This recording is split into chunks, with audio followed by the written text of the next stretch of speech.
સન્મુખ પેશ કરવું એવો હતો. આજના યુગમાં ક્ષત્રિય સમાજે માગણી કરી છે કે અમારે રૂપાલાના રાજીનામાથી એટલે કે ટિકિટની રદ થાય એનાથી ઓછું જરાય ખપતું નથી. હવે આ આખો માચડો વાયા ગાંધીનગર, અમદાવાદ, દિલ્હી પહોંચ્યો છે અને અમને દિલ્હી, મુંબઈ, અમદાવાદ અને ગાંધીનગર અને રાજકોટ આ પાંચેય મહાનગરોમાંથી આપને કહું જે સંકેતો મળ્યા છે વિશ્વસનીય સૂત્રો તરફથી, અને એમ કહેવામાં આવ્યું છે કે વડોદરામાં જે રીતે ભારતીય જનતા પાર્ટીએ જોશી સાહેબને ટિકિટ આપી છે અત્યારે બેનને બદલાવ્યા પછીથી બીજા ઉમેદવારને, એને જેમ કહેવામાં આવ્યું છે કે 2 દિવસ સુધી તમારું કેમ્પેનિંગ બંધ રાખો. ગોરધનભાઈ ઝડફિયા આવે અને ઈ જે સૂચના આપે ઈ પ્રમાણે પછી તમે કરજો. એટલે 2 દિવસ વડોદરામાં જેમ બંધ રખાયું એવી જ સૂચના અંદરખાને રાજકોટમાં પણ આપી દેવામાં આવી છે. અને આજની તારીખે કહું તો પરસોત્તમ રૂપાલાનું અહીંયા જ્યારથી અહીંયાનું નામ જાહેર થયું ત્યારથી એક નવું વોટ્સએપ ગ્રુપ બનાવવામાં આવ્યું છે, પરસોત્તમ એટલે રૂપાલાજી મીડિયા નામનું. એ ગ્રુપમાં રૂપાલાની સવારના 8 વાગ્યાથી રાતના 12 વાગ્યા સુધીની પળેપળની વિગતો તસવીરો સાથે મૂકવામાં આવે છે. આજની તારીખે તમને કહું, આજે અમે જે મેઇન લીડ બનાવી છે આ સ્ટોરી, કે આજે હવે જે બન્યું હોય તેમ સવારના 8 વાગે એક જગ્યાએ નાસ્તો કરવા જવાના હતા, ઈ પણ એની કોઈ વિગત એમાં એ રૂપાલાજી મીડિયામાં મૂકવામાં આવી નથી વોટ્સએપમાં.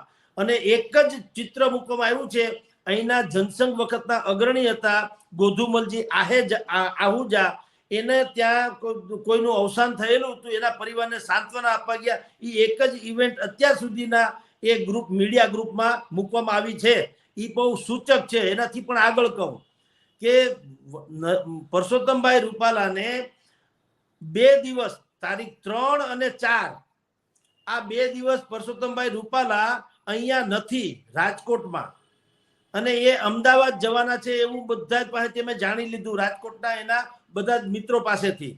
તો હવે આવી સ્થિતિમાં જ્યારે કે ચૂંટણી ભલે ફોર્મ હજી નથી ભરાણા, પરંતુ એક તો આ પ્રોબ્લેમ છે અત્યારે, તો પળે પળ અહીંયા હાજર હોવું જરૂરી છે. ગમે તેને સમાધાન કરવા જવું પડે, ગમે તેને વાતચીત કરવા જવું પડે. એવા સંજોગોમાં પરસોત્તમભાઈ રૂપાલાનું 2 દિવસ સુધી રાજકોટમાંથી બહાર ગામ એટલે કે અમદાવાદ જવું, અને એ શું કામ જવું છે એ નથી એના પીએ કહી શકતા, નથી ભારતીય જનતા પાર્ટીના પ્રવક્તા કહી શકતા. એટલે 3 અને 4 2 દિવસ એને બોલાવવામાં આવ્યા છે. અને અમને એમ કહેવામાં આવ્યું છે કે જે રીતે વડોદરામાં અત્યારે કહેવામાં આવ્યું છે કે તમારે કેમ્પેન બંધ રાખો, એવી રીતે રાજકોટમાં પણ કહેવામાં આવ્યું છે. અર્થાત સ્થિતિ એવી છે કે આખું મેં આની પહેલા તમને જેમ કીધું 22 કરોડ દરબાર સમાજ જો આ ભારતીય જનતા પાર્ટીથી વિમુખ થઈ જાય, અથવા તો ગુજરાતનો 70 લાખની સંખ્યા ધરાવતો ક્ષત્રિય સમાજ નારાજ થઈ જાય, તો ભારતીય જનતા પાર્ટીને ઘણું માથાકૂટને બહુ મુશ્કેલી પડે એમ છે. એટલે સંભવ છે કે પક્ષ ટિકિટ રદ કરે તો જરાક વધારે પડતું ખરાબ લાગે, કારણ કે પરસોત્તમ રૂપાલા કોઈ જેવી તેવી હસ્તી નથી.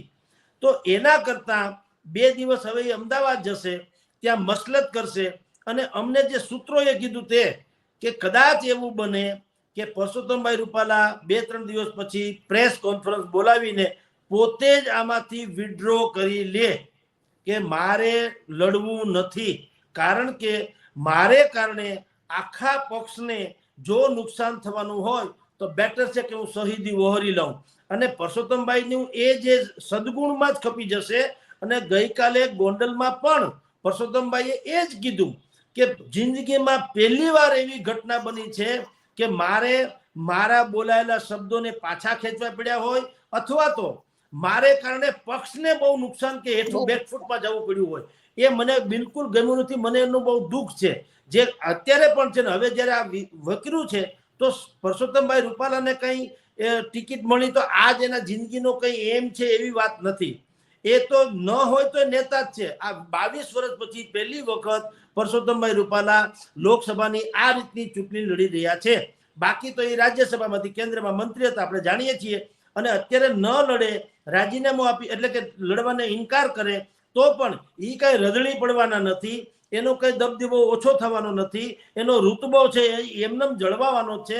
અને સંભવ છે કે કોઈ પણ રાજ્યમાંથી એને પાછું કેન્દ્રમાં લઈ જ જાય સરકાર, એમાં કોઈ સંશય નથી. પરંતુ એને એમ લાગે છે પરસોત્તમભાઈને કે જો મારે કારણે આટલું મોટા પક્ષને જો બેકફૂટમાં જવું પડતું હોય તો બેટર છે કે હું જ 2 ડગલા પાછો હટી જાઉં. એટલે એની સંભાવના કેટલી છે, એની સંભાવના કેટલી છે? કારણ કે આ તો બહુ મોટા બ્રેકિંગ ન્યૂઝ થઈ જશે જો પરસોત્તમ રૂપાલા પોતે પાછી પાની કરશે, ચૂંટણી લડવાની ના પાડશે તો. જુઓ, સંભાવના આમ ઓછી જણાય છે બેન, કારણ કે પરસોત્તમ રૂપાલાનું પાછું હટવું એ ગુજરાતના ભારતીય જનતા પાર્ટીના સંગઠનની દ્રષ્ટિએ બહુ મુશ્કેલી પડે એવું છે. કારણ એવું છે કે ખાલી અહીંયા તો આ રૂપાલા સાહેબનો ને દરબાર સમાજનો વિવાદ છે, પણ બાકી બધી જગ્યાએ પણ અલગ અલગ પ્રકારના વિવાદો અત્યારે ચાલી રહ્યા છે. પોરબંદરમાં આયાતીનો વિવાદ છે, રાજકોટમાં આ ભાઈનો વિવાદ છે, ભાવનગરમાં પણ કોળી સમાજમાં એમ હજી કેટલાક દાવેદારો હતો એનો વિવાદ, સુરેન્દ્રનગરમાં પણ એ પ્રોબ્લેમ છે, ચુવાડિયા કોળી કે તળપદા કોળી જેને ટિકિટ આપી છે નથી આપી, લોકો જે કોળી સમાજ છે એ પણ અત્યારે ઉહાપો મચાવી રહ્યા છે. અને ગુજરાતના અન્ય શહેરોમાં આપ જાણો છો, વડોદરા થી માંડીને બનાસકાંઠા સુધીમાં કે લેટર બોમ્બ ફેંકાઈ રહ્યા છે અને પત્રિકાઓ વોર થઈ છે અને પોસ્ટર વોર જામ્યા છે. ગઈકાલે જેતપુરમાં પણ આવા પોસ્ટરો લાગ્યા હતા અમારે ત્યાં જેતપુરમાં ગોંડલની બાજુમાં કે ભાઈ આયાતી ન ચાલે, એટલે કે મનસુખભાઈ માંડવિયા ન ચાલે વગેરે. તો પરસોત્તમભાઈ રૂપાલા એટલે કે આ તો ખંભો છે, મેં કીધું ને ઘરનું આઢર છે. આઢર જો પડી જાય તો આખું ઘરનું જે માળખું ઉપરનું છે ને, માળણ જેને કહેવાય, એ માળણ આખું પડે ને ઘરનું છજું ખુલ્લું પડી જાય, ઘર ઉઘાડું પડી જાય, ભાજપ ઉઘાડો પડી જાય જો પરસોત્તમભાઈ રૂપાલાને પાછું ખેંચવું પડે તો. પરંતુ એક સ્ક્રિપ્ટ લખાય, કારણ કે બહુ આ પણ માથાકૂટ છે, સામે અત્યારે જે ચાલે છે એ પણ ભયંકર સ્થિતિ છે. અને એને કારણે શું થાય એમ છે, પરસોત્તમભાઈનો ને દરબારશ્રીનો વિવાદ એક પર રહે, જ્યાં જ્યાં ભારતીય જનતા પાર્ટીના લોકો લડે છે ત્યાં એના જે હવે જેને વેર લેવું છે ભાજપ સામે, કારણ કે 3 દાયકાથી સત્તા ઉપર છે. હું તમને થોડીક હિન્ટે આપી દઉં. અત્યારે ત્યાં કેવા બનાસકાંઠામાં કે ત્યાં ગઈકાલે સાબરકાંઠામાં હર્ષ સંઘવીએ પાટીદાર સમાજે કીધું બેન એ પાટણમાં મળ્યું હતું, પાટણમાં, બરાબર. તો હવે એ તમે જુઓ, ત્યાં પાટીદારો પાછા મેદાનમાં આવ્યા. હવે અત્યારે ક્યાં એનો કોઈ ઇસ્યુ જ નતો, પણ એ આવ્યા અને એને કીધું કે ભારતીય જનતા પાર્ટીને હરાવો, આપણું વેર છે વાળો. એ પત્યું. હવે બીજું તમને કહું, અહીંયા જામનગરમાં પાટીદાર એટલે કે લેવા પટેલના જેપી મારવિયાને કોંગ્રેસે ટિકિટ આપી. તો ત્યાં ગઈકાલે અહીંના ખોડલધામના નેતા નરેશભાઈ પટેલ ગયા અને એને કીધું કે હું કોંગ્રેસનો આભાર માનું છું કે એને અમારા પરિવાર અને પટેલ પરિવારને ટિકિટ આપી. હવે તમને કોંગ્રેસે એક ટિકિટ આપી, ભારતીય જનતા પાર્ટીએ તો લોકસભાની 3 ટિકિટ આપી છે, એક 2 લેવાને ને એક કડવાને, એક રાજકોટ, એક અમરેલી, એક પોરબંદર. તો એ 3 માંથી આભાર નથી માન્યો, કોંગ્રેસે એકનો આપ્યો એટલે આભાર માન્યો. એટલે હું તમને એ જ કહેવા જઈ રહ્યો છું કે આની સંભાવના આમ ભલે ઓછી, પરંતુ આ બધું ડેમેજ થાય તો આખો માછડો તૂટી પડે એમ છે. એટલે પરસોત્તમભાઈ રૂપાલા આ શહીદી વહોરવા કદાચિત તૈયાર થઈ જાય કે મારે આપની વાત પૂરી કરો. હા, કે ભાઈ મારે કારણે જો આખા પક્ષને નુકસાન થતું હોય તો મારી કોઈ જીદ નથી કે મને તમે સંસદ સભ્ય બનાવો, મારી કોઈ જીદ નથી કે મારી ટિકિટ ન જ કાપો, મારી કોઈ જીદ નથી કે પક્ષ મારી ટિકિટ કાપશે તો મને દુઃખ લાગશે. હું તો પક્ષના હિતાર્થે અને પ્રજાના હિતાર્થે ચૂંટણી લડતો હતો. મારા જવા માત્રથી જો કોઈ સમાજ રાજીપો અનુભવતો હોય તો એનાથી મોટું રૂડું શું હોઈ શકે એમ. એવો ઈ મોટપ દાખવીને, લખી રાખજો, મોટપ દાખવીને પણ જો આવી સ્થિતિ સર્જાશે તો કહું છું, હું એમ નથી કહેતો કાલે કાલ આપી દેશે ને આપવું જોઈએ ને એવું કાંઈ નહીં, પણ જો ભારેલા અગ્નિ બહુ જ પ્રજ્વલિત થાય અને બહુ મોટો ડખો થાય તો આ, કારણ કે મેં કીધું એમ એ આગ, દરબારની આગ પાછી પાટીદારોમાં લાગે એમ છે. અને પાટીદારોમાં લાગે એમ પછી મેં તમને કીધું વડોદરામાં જો અત્યારે જોશી સાહેબને એમ કીધું છે તમે 2 દિવસ તમારો પ્રચાર બંધ કરી દો, ન કરે નારાયણ, અને જો ન્યાય બદલવાનો વારો આવે તો એ જોશી સાહેબથી પાછા બ્રાહ્મણોમાં ખપી જાય તો બ્રહ્મ સમાજ સાખી નહીં લે એમ. તો આ બધા સમાજો કોઈને જુનાગઢમાં ચાલે છે, રાજેશ ચુડાસમાને ટિકિટ આપી છે, ત્યાં રઘુવંશી સમાજે શરૂ કર્યો છે વિરોધ, તો રઘુવંશી સમાજ સાખી નહીં લે. તો બધા સમાજ કોઈને સાખી ન લે અને આખો માછડો કેરો કારવો બધું કડડ ભૂસ થઈને નીચે પડે તો 5 લાખની લીડથી જીતવાની વાત તો એક કોર રહી. ભારતીય જનતા પાર્ટી જીતી જાય તો ઘીઘી થઈ જાય, એટલી હદે વાતાવરણ કથળી જાય. અને આજે જ ભાઈ કોંગ્રેસના પ્રભારી તરીકે મુકુલ વાસનિક કે જે છે એણે કીધું જ છે કે અમે 10 સીટ તો જીતશું, તો એ પણ સૂચક જ છે. કારણ કે અત્યાર સુધી તો મુરત્યા નથી મળતા. હજી તો 7 જણાને ટિકિટ નથી એને આપી શક્યા. એને લડવા વાળા મુરત્યા નથી મળ્યા. હવે રાતોરાત એમ કે અમે 10 જેટલી સીટ જીતશું એટલે શું? એટલે આ બધાનો સરવાળો બેન જો કરો તો એમ લાગે છે કે રાજકોટ મેં કુછ બડા હોને વાલા હૈ. રાજકોટમાં કંઈક મોટું થવાની વાત તમે કરી રહ્યા છો. જો રાજકોટમાં મોટું થાય તો આજે તો સાબરકાંઠાની સીટ ઉપર ગઈકાલે હર્ષ સંઘવી ગયા હતા, જાતે પોતે રૂબરૂ જવું પડ્યું, કારણ કે ત્યાં એટલી મોટી બબાલ છે કે શોભનાબેનને લઈને ત્યાં આગળ કહેવાય રહ્યું છે કે ભીખાજી ઠાકોરને ટિકિટ આપવામાં આવે, સમર્થનને. આજે સીએમ આવાસ ઉપર મીટિંગ મળી રહી છે, એ ખાલી સાબરકાંઠા સીટ ઉપર આટલી બધી બબાલ થયેલી છે. તમને લાગી રહ્યું છે સર કે આ વખતે, અને તમે જોવો કોઈ એવી સીટ નથી, એ પોરબંદર હોય, જુનાગઢ હોય, અમરેલી હોય, અમરેલીમાં આજે પોસ્ટર્સ લાગ્યા છે, સાથે જો જોવા જઈએ તો વડોદરાની સીટ ઉપર બબાલ ચાલી રહી છે, એટલે વલસાડની સીટ ઉપર બબાલ ચાલી રહી છે બદલવાની. આ બધી જ જગ્યાએ ભરતજી ડાભી પાટણની સીટ ઉપર બબાલ ચાલી રહી છે. આ બધું જ આ વખતે એક ભારતીય જનતા પાર્ટી પોતાના જ બનાવેલા ચક્રવ્યૂહમાં ફસાઈ હોય એવું લાગી રહ્યું છે. બિલકુલ બેન, અત્યારે એવું હાથે માણા કે ને પેટ ચોળીને સૂળ ઊભું કર્યું. પેલા ભારતીય જનતા પાર્ટીનું વલણ દરેક માટે કેવું હતું? ભારતીય જનતા પાર્ટીનું વલણ એવું હતું કે અગર ખિલાફ હે, જે કોઈ વિરોધ કરતા કે જે કોઈ ભારતીય જનતા પાર્ટીના નેતા આવું કહેતા કે ભાઈ અમે આમાં પાયાના પથ્થર છીએ, અમારી કદર કરો, તો પોલીસ કોન્સ્ટેબલ આરોપી સાથે વર્તન કરે ને એ હદે આ લોકોને નીચા ગણાવી દેવામાં આવતા હતા. અને પેલી રાહત ઇન્દોરીની બહુ પ્રચલિત પંક્તિ છે ને કે અગર खिलाफ है तो होने दो, जान थोड़ी है. अगर खिलाफ है तो होने दो, जान थोड़ी है. ये सब धुआं है, कोई आसमान थोड़ी है. એવું માનતા હતા CR પાટીલ સહિતના બધા જ નેતાઓ. કારણ કે 10 આંગળા ઘીમાં હતા. એ ગમે એને પટો બાંધે એ જીતી જાય એવી સંભાવના હતી, એટલે એ આવું કરતા હતા. એટલે હવે જે લોકો અસંતુષ્ટ કયો કે જે લોકો હાસ્યામાં ધકેલાઈ ગયા એ કયો કે બાકી 30 વર્ષથી દબાયેલી સ્પ્રિંગની જેમ હતા એ કયો, કોંગ્રેસ કયો કે પછી પાટીદારો કયો, હવે એ પણ રાહત ઇન્દોરીની ભાષામાં જ ભારતીય જનતા પાર્ટીને જવાબ આપે છે. અને જવાબ શું આપે છે કે लगेगी आग तो आएंगे घर कई जद में, लगेगी आग तो आएंगे घर कई जद में, यहाँ पे सिर्फ हमारा मकान थोड़ी है. આવું થવાનું. હવે તમે મળશો, અમે તો હમ તો ડૂબેંગે સનમ તુમે ભી લે ડૂબેંગે, એના જેવું ટૂંકમાં આખે આખું ભારતીય જનતા પાર્ટીએ પોતે પેટ ચોળીને સૂળ ઊભું કર્યું છે. કૂતરાને બિસ્કિટ નાખો એમ તમે ગમે એમ ટિકિટ આપી દો એટલે શું યાર? આ પાયાના પથ્થરો ક્યાં જાય? દુનિયાનું કોઈ પણ ઉત્તમ શિખર હોય ને એ તળેટીની અવગણના કરી શકે નહીં. કોઈ પણ ઘટાટોપ વૃક્ષ વડલો હોય 500 વર્ષ જૂનો, એ મૂળિયાની અવગણના કરી શકે નહીં. જે લોકો આવું નથી કરતા એને આ ભોગવવાનો વારો આવ્યો જે અત્યારે ભારતીય જનતા પાર્ટી ભોગવી રહી છે. સર, આ તળેટીના પથ્થર હલતા દેખાઈ રહ્યા છે, ભયંકર રીતે હલતા. હવે આ તો ભગવાન બચાવે તો જ.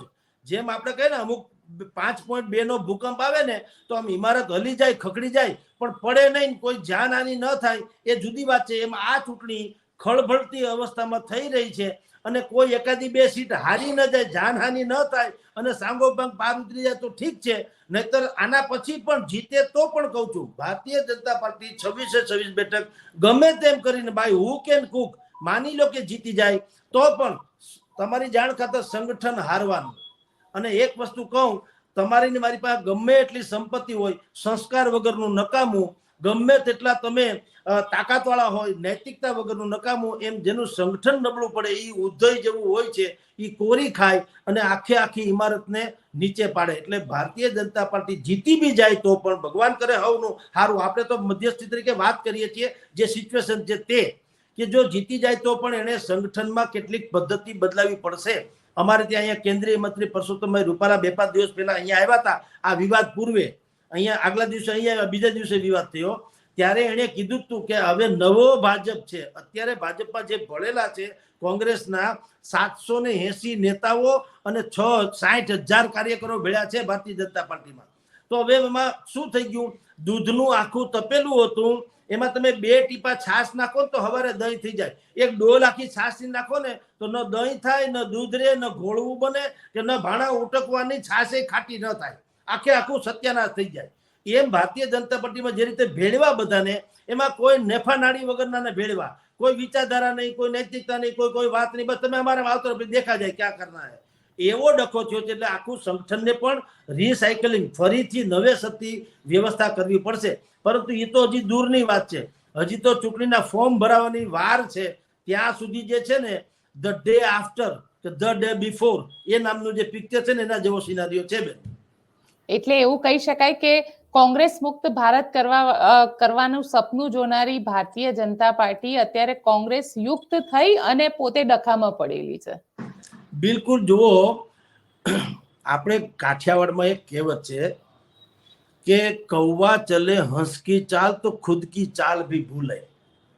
તમારે તમારી મર્યાદામાં જ રહેવું જોઈએ, દરેક એની મર્યાદામાં રહેવું જોઈએ. જેનો ધર્મ છે ને એ રીતે આ છે ને, ભગવાને પણ એવું, જીનેટિક સાયન્સમાં પણ એવું જ હોય છે. તમે કોઈ દિવસ બ્રાહ્મણને કોઈ મહાન યોદ્ધા તરીકે આમને તેમને લૂંટારાન બટારાન જેવું એવું ક્યાંય તમે ભાગ્ય જ પાડો. કળિયુગમાં હોય તો જુદી વાત છે. એમ ક્ષાત્ર ધર્મ કે ધર્મ, બ્રાહ્મણ, ક્ષેત્ર, વૈશ્ય અને ક્ષુદ્ર જે કોઈ એને જે તે સમય હતું, એ અમુક પ્રકારે જીનેટિક. આ દરબારની પાછળ કા સિંહ લાગે, કા અમારે મતલબ મોન્ટુ ને પિન્ટુ ને આપણે નામ હોય છે રમકડા જેવા, કા એની પાછળ સિંહ નથી લાગતું, ન લાગે ડાલા મથા એવો એમાં જ લાગે. જોગિંદર સિંહ ને જોરાવર સિંહ ચાલે, એ શોભે. એટલે અમુક જેનેટિક સાયન્સ જેવી વાતો છે. ભારતીય જનતા પાર્ટી અત્યારે કોંગ્રેસ યુક્ત તો છોડો, એ અત્યારે હાવ ભેળ બની ગઈ છે, તીખા મીઠા મિક્સ એવી ભેળ બની ગઈ છે કે હવે એમાં કોઈ જે મૂળ વિચારધારા હતી, કઈ હતી, અંત્યોદયનો ઉત્થાન, છેવાડાના લોકોનું ભવિષ્ય ઉજ્જવળ કરવું, તે તેરા વૈભવ અમર રહે માં, હમ 2-4 દિન રહે ના રહે. એટલે માં ભારતીને પરમ વૈભવના શિખર ઉપર લઈ જવાની વાતો આ બધી ચોપડીમાં રહી ગઈ. અને અહીંયા તો રમણ ભમણ થઈ ગયું બધું. આ તો જે જીતે બોલે સોનિયાલ સત શ્રી અકાલ, ટિકિટ મેં કીધું એમ ગમે એને સિનેમાની ટિકિટ આપે એમ ટિકિટ આપી દે. જેને લોકોને ટિકિટ મળી એને ખબર નથી હોતી, એ ખેતરમાં હોય કાં કોઈ ક્લાસરૂમમાં ભણાવતા હોય અને એને ફોન આવે એના ધણીના કે એના પપ્પાના કે કોઈ સંબંધીના કે અહીં જલ્દી આવતા રહ્યો, તમને ટિકિટ મળી, સંસદ સભ્યની ટિકિટ. તમે કલ્પના તો કરો બેન, આ કેવી હદે કહેવાય. આ કઈ કોઈ ટિકિટ એટલે કોર્પોરેટરની પણ નથી, કોઈ સિનેમાના હોલની નથી, કોઈ નાટકની નથી, લોકસભાની ટિકિટ છે. ઈ પણ જેવા લોકોને મળે એને ખબર નથી મને ટિકિટ મળી. તમે કલ્પના તો કરો. તો આ તમારી જે વિતરણ વ્યવસ્થા છે, મેં તમને કહું કૂતરાને બિસ્કિટ નાખો એમ તમે ટિકિટ આપો, એ હાલતું હોય છે. દરેક માણસ લાયક હોઈ શકે, એમાં કોઈ શંકા નથી, પરંતુ એને એક પ્રોસેસ તો હોય ને. ક્યાં ગયું તમારું ઇન્ટરનલ જે કઈ સર્વે થાય એ ક્યાં? ભારતીય જનતા પાર્ટી ઇન્ટરનલ સર્વે કરાવે છે, સ્થાનિક જે એનું સંગઠન હોય એને પૂછે છે, આઈબી ના સર્વે રિપોર્ટ હોય છે, પછી તમે સેન્સ લ્યો છો. તો આ બધું ક્યાં ગયું? આ બધો દેખાડો છે, કારણ કે એમાં તો આ કોઈના નામે નતા જેને તમે ટિકિટ પધરાવી દીધી. એટલે પોતે હાથે કરીને સૂળ ઊભું કર્યું છે અને હવે ઊંકારા નાખે છે બેન. સર, આપ અમારી સાથે જોડાયા તેના માટે આપનો ખૂબ ખૂબ આભાર. નમસ્કાર બેન, થેન્ક યુ. તો આ હતા જગદીશ મહેતા સર, જેમનું કહેવું છે કે કઈ રીતે ભારતીય જનતા પાર્ટીએ જાતે કરીને સૂળ ઊભું કરેલું છે. અને હવે જોવાનું પણ દિલચસ્પ રહેશે કે પુરુષોત્તમ રૂપાલાનું શું થશે. અને પુરુષોત્તમ રૂપાલા કદાચ જે રીતે જગદીશ મહેતા સરે કીધું આપણને કે બની શકે કે આવનારા 2-4 દિવસમાં સામેથી પોતે પોતાની જાતને જે રીતે રંજનબેન ભટ્ટે વિડ્રો કરી, તેવી રીતે પુરુષોત્તમ રૂપાલા પણ આ વિરોધના ચાલતા પોતાની જાતને વિડ્રો પણ કરી શકે અને ન પણ કરે. પણ ઓવરઓલ લોકસભાની ચૂંટણી જે છે તે આ વખતે દિલચસ્પ ચોક્કસ થઈ ગઈ છે. આપને અમારો રિપોર્ટ કેવો લાગ્યો? કોમેન્ટ બોક્સમાં ચોક્કસથી જણાવજો અને આપ પોતે શું વિચારો છો તે પણ અમને કહેજો.